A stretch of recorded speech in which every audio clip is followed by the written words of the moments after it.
And we will wrap up our post-race media availabilities with our race winner, William Byron. William, congratulations.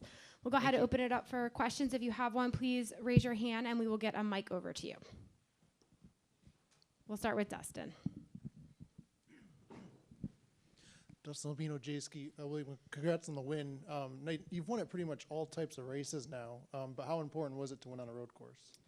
Yeah, I mean, I hadn't really thought about that, but it is cool. We have a variety of racetracks that we've won races on, so that's neat for our team. I think road courses this year have been really tough for us. I think we started the year strong at COTA, had top 2 speed. Reddick was a car to beat, but we were a close second there, and I felt like we could build on that for the rest of the year, and I got excited for the road courses, and then we just went through a slump there with Sonoma and Chicago, where it was just really tough for us, and we struggled. And then I think, we started to turn the corner at Indy last week. We had a lot of speed coming from the back, just had good grip in our car, felt like I could push the car to make lap time, and I felt optimistic coming here that we could run well.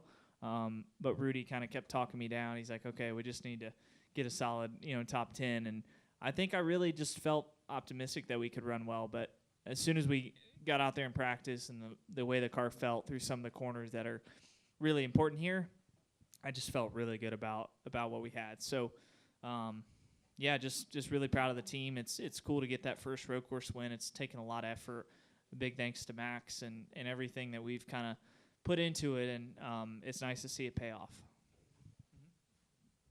Additional questions for William? Come down here to Jerry.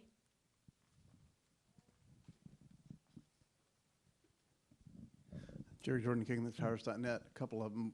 First off, if I'd asked you at the beginning of the season that you were going to rack up 5 wins before we ever got to Daytona for the cutoff of the regular season, what would your comments have been? Be pretty awesome. But yeah, I mean, I think we knew that we could do that. We knew we were capable. It's just last year was tough with the new car. We hit the ground running, and we had some good results early. We were even back to testing. We were really fast in testing.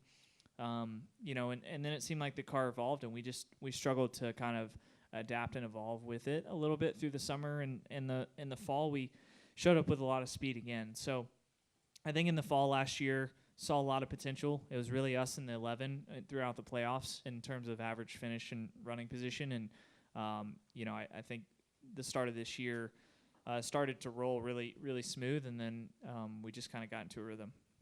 And out there earlier today, you're dominating, you're ahead of everybody by a couple of seconds. But what's going through your mind to get this win? And once you cross, you hell of a burnout there on the front stretch a couple of times, I believe.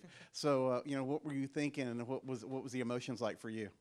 Yeah, I mean, I was just no caution. Just praying for no caution. I think everyone in the lead always has that mindset. It's you're trying to prepare if there is one. So you're trying to manage the tires. You're thinking about what do I need in terms of adjustment if we have to pit. So you're just thinking about all those factors. And I think for us, we just tried to manage all those things, and I really kind of the last 5 laps just tried to kind of manage the gap and take care of the brakes, take care of the shifting, make sure I was smooth on upshifts, downshifts, and all that stuff pays off. Final call for questions. There are the hands. Bob. Bob Pockris, Fox Sports. Was there, it was a track position race, so did you feel like once you passed Denny that it was your race to lose? And was there any moment in there where you felt like you made a mistake that might cost you?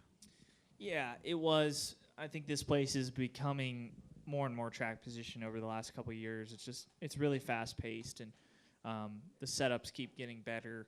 We keep evolving, and so I think it's tough to guys don't make a lot of mistakes, but when I was able to get Denny there, up through the S's, I felt good about that, and then I felt like it was all going to come down to how close could I stay to McDowell for the pit cycle.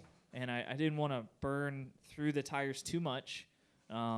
and so I felt like I was keeping a good gap to him, and we just really thankful. Rudy did a great job on the strategy there going into stage 2, to stay out one lap later, have a clean lap with clean air. Our car was really fast, so once we put ourselves in clean air, gave us a little bit of a buffer, and we took the lead on that sequence. So just really good execution by the whole team for that. And I knew we had a great car in practice. We were really fast. We'll come over here to Zach in the middle, and then over here to Nathan. Zach Sterniolo, NASCAR.com. William, congrats on this. On looking ahead to Daytona now, obviously Chase and Alex are both on the outside looking in. How does Hendrick Motorsports approach that going into Saturday night's race? Yeah, I mean, just try to help those guys as much as we can. Super Speedways is really the place that we can help the most. I got a few questions about it. All the other tracks it's tough to help, unless you're just really equal and battling it out. But Super Speedways is a chance. Everyone, is really close there. So hopefully we can push those guys when we need to. And I intend on being aggressive there and just make sure all my belts are tight and make sure we're ready to go. Go to Nathan, then Rowdy, and Kelly. Nathan Song with the podium finish. William, you kind of talked about, yesterday, the ups and downs that you've had in the summer in the past. So is this win just kind of a good momentum boost or more of like a, hey, we're still here type victory to kind of put that aside? Yeah, I mean, we've had a tough 4 races, I would say. But we've had speed at, I think, 3 of the 4. Indy comes to mind, Michigan and Pocono. And then the other ones we didn't quite have the speed or we had issues during the race. So, it's just part of the ebbs and the flows of the season. I think that you want to be on kill for 38, but it's really hard to just be good every single week. So, I think it naturally was kind of a little bit of a reset for us and try to get ready for the playoffs. And then I asked Jeff this as well when he was in there, but obviously the 24 cars had a lot of success here at Watkins Glen, so just how neat is it to bring the 24 back to victory lane here? Yeah, it's cool. I spent a lot of time watching summer races here with that, Flames car and how good he was here at the Glen. So I would always, it was him and Tony Stewart basically all the time. So, it's great to carry on that legacy with the car and, we'll share a couple memories over it. Go to Rowdy. Rowdy Maglight with Rowdy Maglight Racing Media. William, do you think back-to-back road courses played a big part in today's victory? I think the momentum from last week was really big. I think, Steve Letarte talked about it. We had a really good run from the back.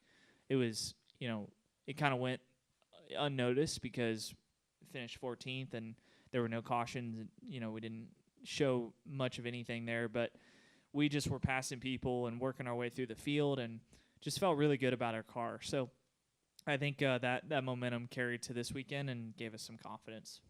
What's it like working with Max Pappas? Yeah, I mean, we've worked together forever, so we've developed a friendship, and I think that over years and years, I mean, we talk about racing, and we probably do less of the day-to-day stuff now than we used to, maybe in the Xfinity or at the beginning of the Cup days, but we still keep in touch and talk all the time. We'll go to Kelly, and then Chris, and wrap with Dalton. Kelly Crandall, Racer.com. I asked you yesterday if you just needed some momentum, and you said that, the difference last year is you guys just weren't putting races together. Rudy came in here a little while ago, and he said that when looking at the playoffs, that you guys are really confident, really looking forward to the playoffs. He loves the 10 races. Why does this year feel different? I mean, obviously take the wins aside, but why the confidence booster? Why is Rudy saying you guys are so looking forward to the playoffs? Yeah, I mean, I think he's, out of all the crew chiefs I've worked with in my life, I think he really values, I think Chad was similar in his, days with Jimmy. Like, we really focus on those 10 races and focus on what that looks like and build our setups around that. So, I think we do kind of lose sight maybe in July and August of kind of what is still at play there. But I think that, we're focused on those races. I feel good about our notebook for those tracks, but there's also a lot of good cars. The 11's been really fast. The 19's been really fast. the 5 has been really good. So we just got to keep building, but I think the tracks suit us well, and I think he knows those tracks really well. So I feel like we'll have good race cars there. Go to Chris, and then we'll wrap with Dalton. Chris9catchfence.com. This is a lighthearted question, but is the beard good luck, and how long do you plan to keep it through the playoffs? Well, it's been here for a while. It's been here since last fall. I just started kind of figuring it out and how to maintain it. But it's but yeah, I like it. You know, it's whatever. It's what I feel good. You know, feel good in. Most important thing, my girlfriend likes it, so I feel like that's the most important thing. But it's yeah, I think it's here to stay for sure. And everyone's talked about the playoff beards, and I'm a big hockey guy, so got to keep it. We'll wrap with Dalton. Go ahead. Hey, William. Dalton Hopkins with FrontStretch.com.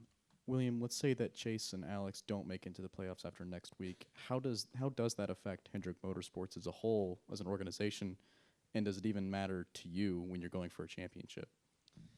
Yeah, I mean, we'd love for those guys to make it in. You know, it means a lot to have all 4 cars in the playoffs, but I think for us, we are focused on the 24 team when we're racing and when we're preparing.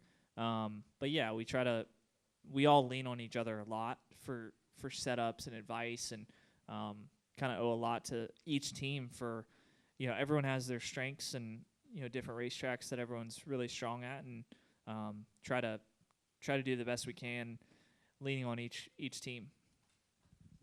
All right, William, congratulations. Yeah, Thanks for the thank you. time, and good luck the rest of the way. Thank you.